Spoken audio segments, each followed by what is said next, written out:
川普提名的国防部政策次长科尔比在参院听证会上引发争议。The basic idea is that we need to focus on preventing China from dominating Asia, which is now the world's most important region. 他主张美国国防重心转向中共，台湾如果落入中共手中，将是美国的重大灾难。川普和万斯力挺他，然而他过去的一些观点，如伊朗拥核仍可遏制，美国应减少中东军事介入，却引发共和党内部质疑。Our big, effort was to try to shift the U.S. The military, the U.S. defense establishment to focus again on what we called great power competition, and particularly China. 科尔比究竟是谁？转向中共的新战略将如何重塑美国国防？新田带给您专访，深度了解这位川普钦点的国防新星。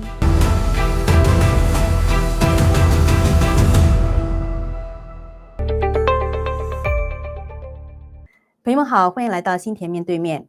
被川普总统提名为美国国防部政策次长的 Elbridge Colby 科尔比3月4号在国会参院提名听证会引发关注。科尔比阐述了他对美国国安政策的各方面的看法，包括像台湾如果落入中共之手，对于美国利益而言，他认为会是一场灾难。那他认为台湾政府必须提高国防支出来阻吓北京。不过呢，他以往的一些另外观点引发了共和党内部国防鹰派和 MAGA 派的外交政策论战。埃尔布里奇科尔比以早在川普的第一任期，也就是他只有38、39岁的时候，就为川普政府制定了2018年国防战略而知名。那么年纪轻轻的他到底有什么样的背景？从川普第一任期回炉的高级官员并不多，川普为什么如此看重他呢？新田在2022年1月的时候就跟科尔比做过一个将近1个小时的专访。我觉得那个访谈内容呢是非常值得仔细听的，因为我想你听了之后可能就会理解为什么川普选了他。所以我会把这个访谈内容呢分成2期节目跟朋友们来分享。那还是英文原文采访配有中文字幕。其实这样的节目是花我很长时间的，所以请大家尽量能够看到最后，也希望大家觉得呢这个时间我花的值得，你也花的值得。好，首先呢还是介绍一下科尔比的背景。他今年45岁，出生于国安世家。他的祖父威廉科尔比 William Colby 曾经在前总统尼克森和福特任内领导美国的中央情报局。科尔比一家是跟亚洲非常有缘分。1986年的时候，他的父亲被任命为第一波士顿银行的东京办事处负责人。那小小的科尔比呢，就随着搬到了这个东京，13岁的时候才回到美国。2002年的时候，他毕业于哈佛大学，09年毕业于耶鲁大学法学院。科尔比早期的职业生涯呢，包括在国防部、国务院和情报部门服务5年多，其中包括2003年在伊拉克联军临时管理当局服务一段时间。科尔比呢，也曾经在05年到06年期间任职于国家情报总监办公室。2017年到18年，科尔比就担任第一任川普政府的副助理国防部长，负责战略和部队发展工作。期间，他担任这个部门最重要的战略规划指导，成为2018年国防战略的制定和推出的首席官员。这个2018年国防战略是将国防部的重点转向对美国安全利益的最大挑战，首要的就是中共国，其次才是俄罗斯。18年6月，科尔比呢被任命为新美国安全中心国防计划主任。19年，他与维斯·米切尔共同创立了马拉松倡议 Marathon Initiative， 致力于应对大国竞争背景下的长期战略挑战。2024年12月22号，第2次当选总统的川普就在社交媒体宣布提名科尔比出任负责制定政策的国防部次长。那接下来我们就来听一听我对他专访的第一部分。他分析了中共成为美国最大威胁的2大主要原因，以及美国国防的核心目标和策略，他认为应该是什么样的。还有呢，就是包括台湾对于美国的重要性到底有多大。Elbridge, welcome to our show. Thank you. Great to be here. Well, actually, you worked on the 2018 National Defense Strategy, right? So give our audience some background. How was the strategy, and then how it come up to writing your book? Sure. Well, the 2018 National Defense Strategy, as you say, was the Pentagon's kind of significant shift that I worked on when I was serving in the Pentagon in 2017, 2018, and our big effort was to try to shift the U.S. The military, the U.S. defense establishment away from the focus on the Middle East and counterinsurgency, these kinds of things, and to focus again on what we called great power competition, and particularly China, and the idea being to prepare for conflict in order to avoid it. The traditional sort of peace through strength idea, but that requires focus and readiness that had slipped in the preceding decades. And so this book is the result of my experience there, but it's not really talking about my experience in the bureaucracy. I don't think it would be very interesting to most people, but is instead,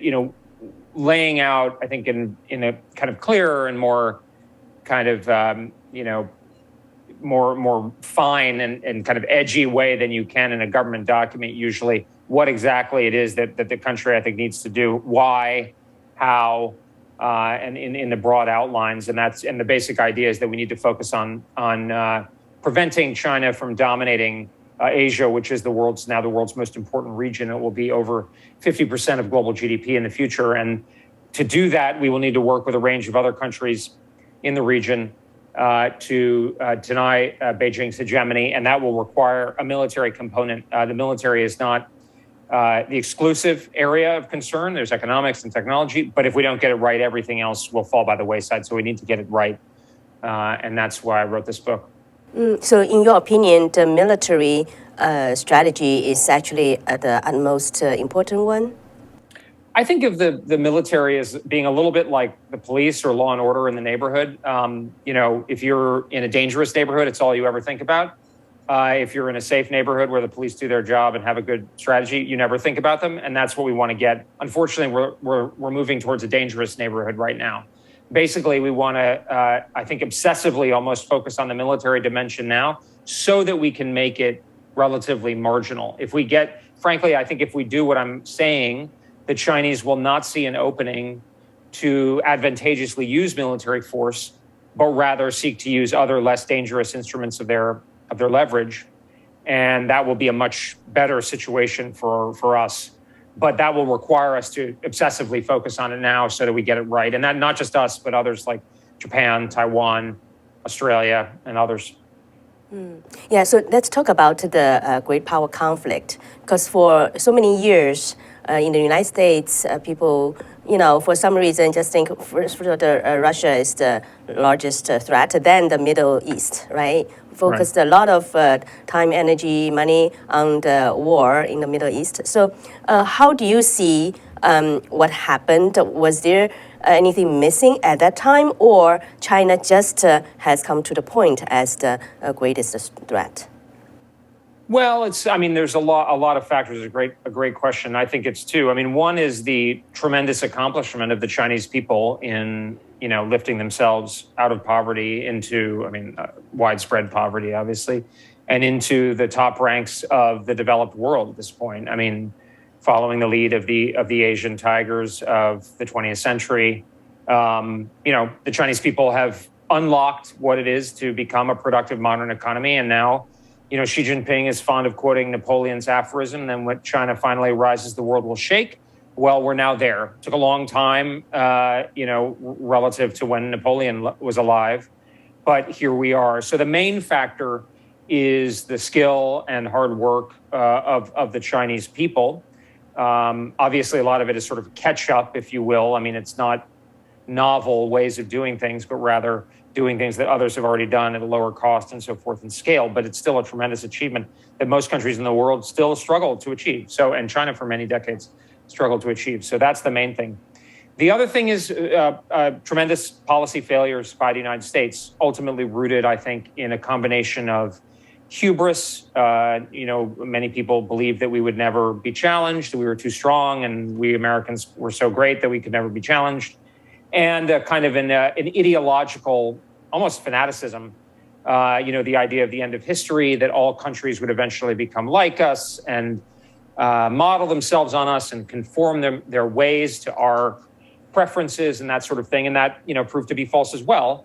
And that was true across administrations, the Democrats, Clinton and Obama, but certainly in some ways the Bush administration was the most, in some respects, the one that turned away from holding China to account, especially after the WTO entry.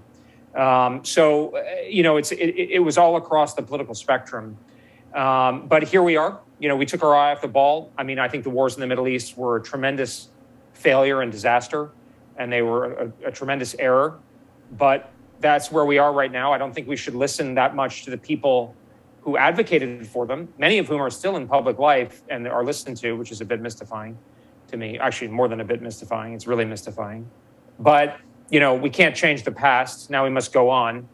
One thing is that under the model, the sort of strategy that Deng Xiaoping developed and advocated, which, is bide your time and hide your capabilities, the PRC was very savvy. It didn't provoke the Americans. It didn't try to stick its neck out or kind of flex its muscles. And that allowed it to peaceful rise, the idea of the peaceful rise.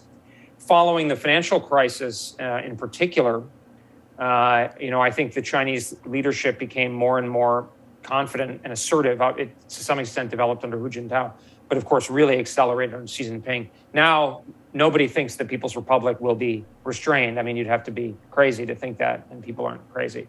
So that's where we are now. It's a very serious and grave situation. It's still remediable, though. We can deal with China, even though it will be the most powerful state in the international system other than ourselves. Depending on how you measure it, it will be more powerful than we are. It's sort of a question of interpretation, but I think we can deal with it. Yeah, so now how to deal with it? You wrote this book, The Strategy of Denial. So tell us about what does that mean? Sure. Well, denial is basically, I think the core goal, we have to get back to basics. We became very arrogant and sort of ideologically almost fanatical in the last generation in the United States. And, now we need to get back to the basics of politics in the international realm. And our core goal, in a sense, it always has been, certainly in the last century, has been denying any other state a power position in the international system where they could impose their will on us and undermine our national life, our prosperity, our freedoms, etc. And that was true of Imperial Germany, of course, Nazi Germany, Imperial Japan, of the Soviet Union. And now I think it's true. There's only one power in the international system that could plausibly do that, and that's China and Asia. Asia is by far the world's most important region. Europe is dramatically declining in importance. And Russia is, while dangerous, is much weaker than China. So, that's our core problem. And our goal is limited. It's limited and kind of, you could think of it as sort of conservative or status quo oriented, which is to deny China that dominant position. And in that, we share that goal with many, many countries, particularly in Asia, really all of China's neighbors. Certainly Japan and Taiwan, South Korea, Vietnam, Australia, India, possibly even Russia over time. And the stronger that and more aggressive that China becomes, the more these countries will have an interest in working with us. And that's what you see happening, more due to what China's doing than anything that we're doing. And so that's coming together, that coalition. The problem is that China, Beijing, I'm sure understands what's happening. It's happening in full view, so they're not stupid. To the contrary, they're very intelligent. So I think they will look to try to break that coalition apart. And they're going to use their economic leverage. That's what they're trying to do with Australia right now. It's not working. In fact, it's backfiring.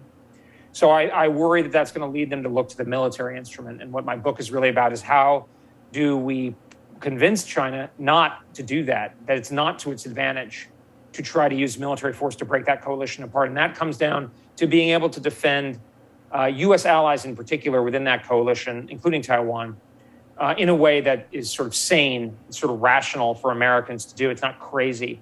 And that involves a military strategy of what I call denial defense, basically trying to defeat a Chinese invasion. Because I think China, if it wants to subordinate even Taiwan, despite all the links between Taiwan and the mainland, it will have to invade. it will not be able to convince Taiwan to give up its precious freedoms, hard-earned freedoms, without an invasion.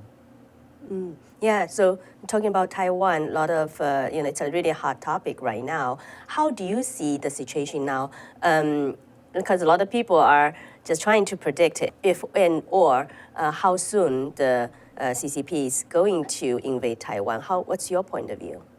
Well, I don't know. I mean, I try to be humble. I'm not often accused of humility, but on this, I do try to be humble, which is to say I really don't know. And I think people who say with a lot of confidence that China will or will not do something, I don't put a lot of trust in that, because how can they know? I bet Xi Jinping doesn't necessarily even know what they're going to do. But what I worry about is that China's incentives to move sooner rather than later may be quite great. And I wrote an article in the Wall Street Journal about this a couple of months ago. And the main reason why this is so is that China can see this coalition coming together that I was talking about. Just the other day, there's Japan and Australia are signing an agreement to deepen their military cooperation. Obviously there's been a lot more engagement with Taiwan by the United States and Japan for that matter. And we're doing things with the Indians and so forth and so on. And a lot of our military investments that we've started to make in the National Defense Strategy era and have been continuing, a lot of those U.S. investments are not going to bear fruit for some time later in the decade, maybe early in the next decade.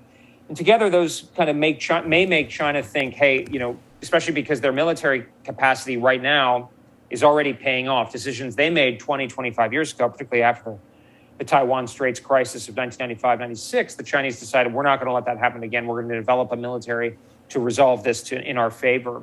And that military has become a reality already. It doesn't mean, I'm not saying that they would win a fight over Taiwan at this point. I think if they thought that, they might already have gone and started the conflict, but they haven't.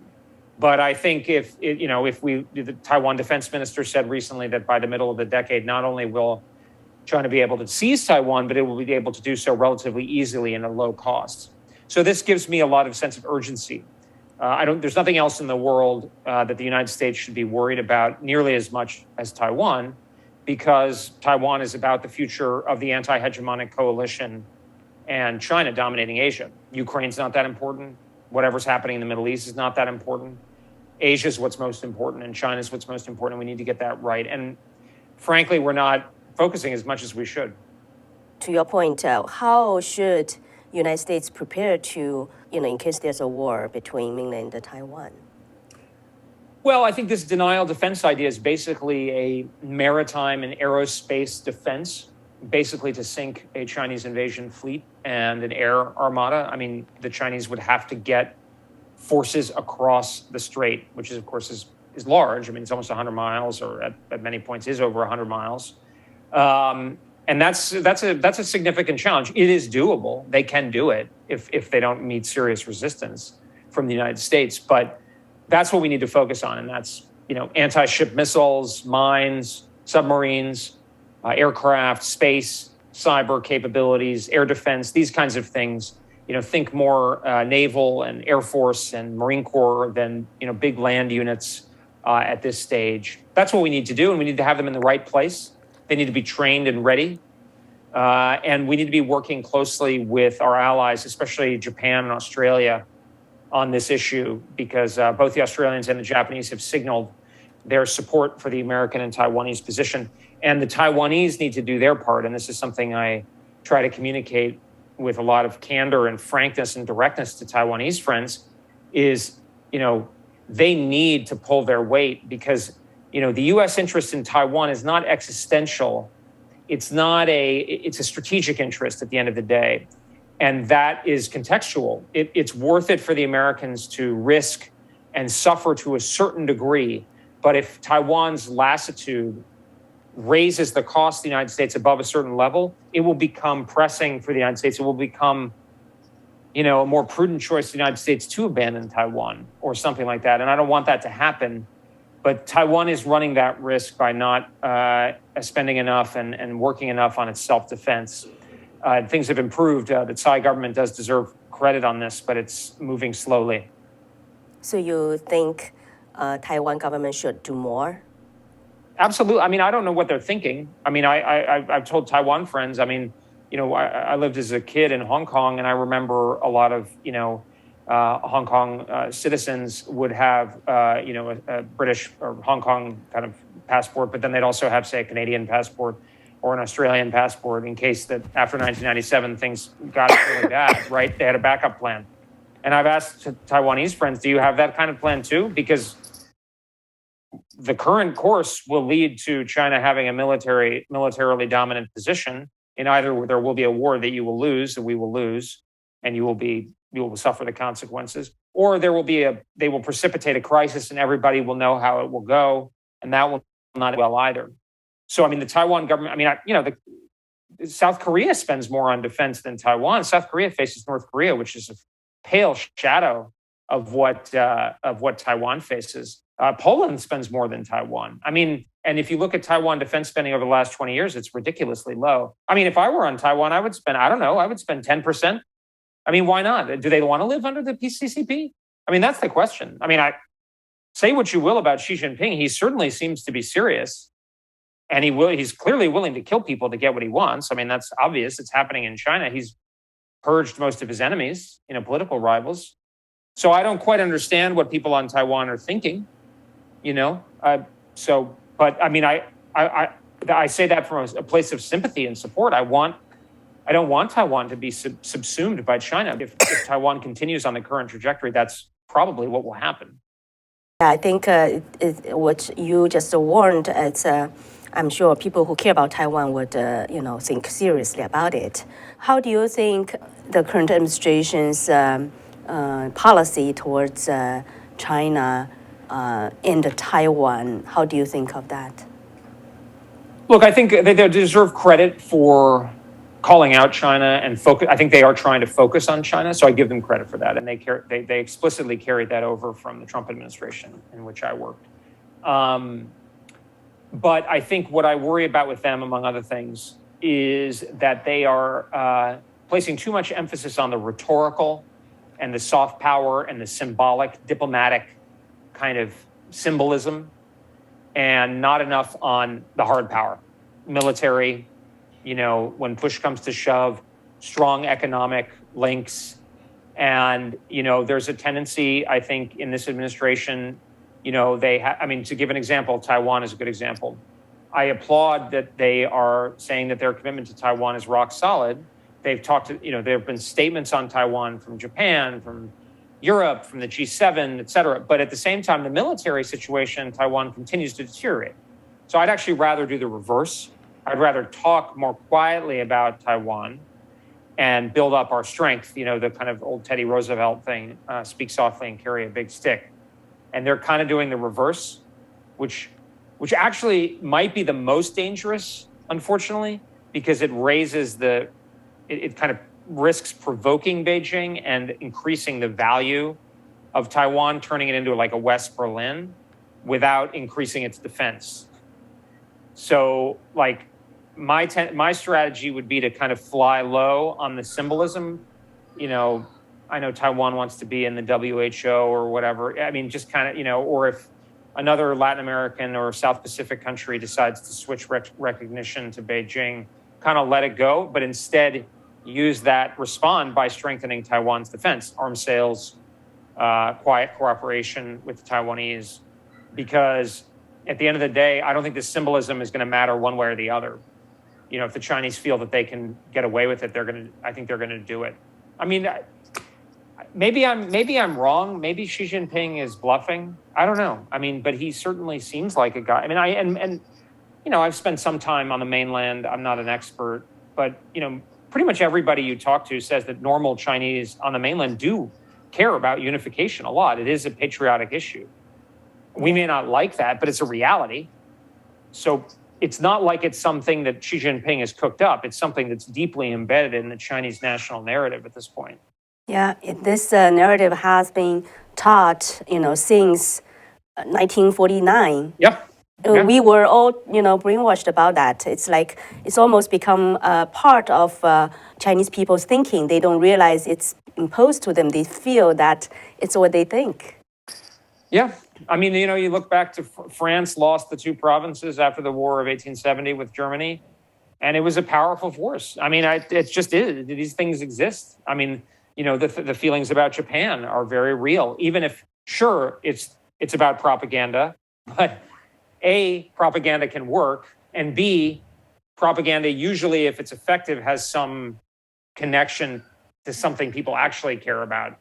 So it builds on something. So that's just something. So in that context, we just need to be really ready that Beijing needs to see that they would fail, because that, I think, what Beijing doesn't want to have happen is to try to forcibly unify Taiwan and have it fail, because then you could have, Xi could be unseated and who knows, executed or whatever. I mean, that would be a catastrophic failure.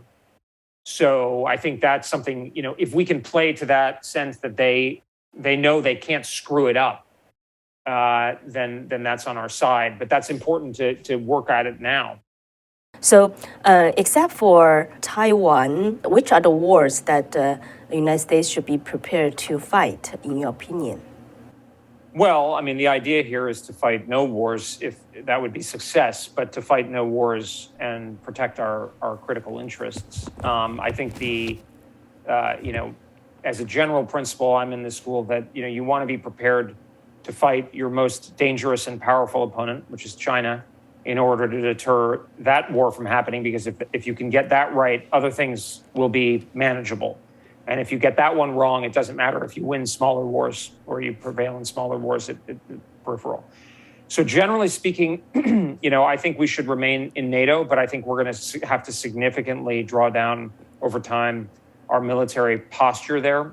And the Europeans are going to have to step up and do much more of the conventional defense, in particular of Europe, on their own. We can help with the nuclear umbrella and things like space assets, but the Europeans are really going to have to shoulder their own burden because we don't have enough to go around. And in the Middle East, I would have a very limited footprint, rather look to support our partners and allies in the region like Israel and UAE and others to check Iranian attempts to expand their dominance beyond their borders.